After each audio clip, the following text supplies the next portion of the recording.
Indigo. Indigo is about how Mahatma Gandhi struggled for the underprivileged peasants of Champaran. Louis Fischer द्वारा अध्याय Indigo का मुख्य विषय है कि कैसे प्रभावी नेतृत्व किसी भी समस्या को दूर कर सकता है। जैसा कि महात्मा गांधी ने चंपारण में उत्पीड़ित लोगों के लिए न्याय सुनिश्चित करने में तर्कों और बातचीत के माध्यम से दिखाया था। Indigo summary.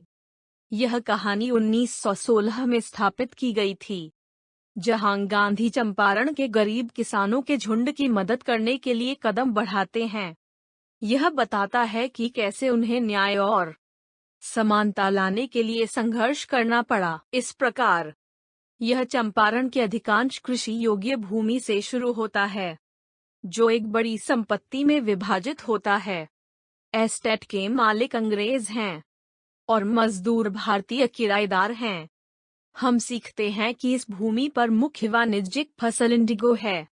इसके अलावा हम यह भी देखते हैं कि मकान मालिक सभी किराएदारों को अपने इंडिगो का 15% संयंत्र लगाने और पूरी फसल किराए के रूप में जमा करने के लिए मजबूर करते हैं। ऐसा करने के लिए किराएदार एक दीर्घकालिक समझौते के तहत हैं। हालांकि जर्मनी ने सिंथेटिक इंडिगो विकसित करना शुरू कर दिया है। इस प्रकार अंग्रेजों को इंडिगो की फसल की आवश्यकता नहीं है। इस प्रकार गरीब किसानों को 15% के अपने समझौते से मुक्त करने के लिए वे मुआवजे की मांग करने लगते हैं, जबकि कुछ अशिक्षित किसान इस पर सहमत थे, दूसरे सहमत नहीं थे। इस प्रकार हम नोटिस करते हैं कि शेयरधारक में से एक, राजकुमार शुक्ला, गांधी के साथ बैठक की व्यवस्था करते हैं।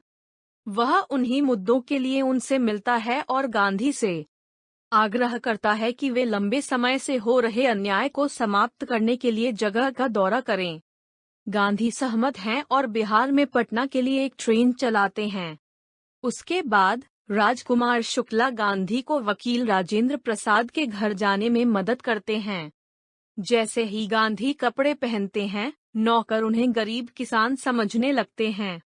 इस प्रकार गांधी ने किसानों को किसी भी न्याय दिलाने की कोशिश करने से पहले योजना बनाई। ऐसा इसलिए है क्योंकि ब्रिटिश सरकार किसी को भी सजा दे रही है जो राष्ट्रीय नेताओं या प्रदर्शनकारियों को रख रही है।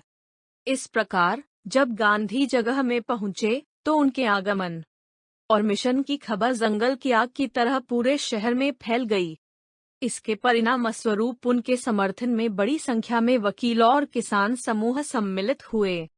नतीजतन वकीलों ने स्वीकार किया कि आरोप एक गरीब किसान के लिए काफी अधिक और अनुचित हैं। हालांकि गांधी शेयरधारियों से बड़ी फीस वसूलने के लिए उनकी आलोचना कर रहे थे। वह परामर्श पर जोर दे रहा था क्योंकि इससे किसानों को उनके भय से लड़ने का आत्मविश्वास मिलेगा। इस प्रकार वह किसानों के लिए 1 साल की लड़ाई के बाद न्याय पाने का प्रबंधन करता है। उन्होंने गरीब किसानों के परिवारों के लिए शिक्षा, स्वास्थ्य और स्वच्छता की भी व्यवस्था की है। अंत में वह उन्हें आत्मनिर्भरता और आत्मविश्वास का पाठ पढ़ाता है। इसमें हम सीखते हैं कि गांधी जी ने न केवल भारत को मुक्त करने में मदद की, बल्कि हमेशा से ही अपने देशवासियों की भलाई के लिए काम कर रहे थे। सारांश का अंत। धन्यवाद।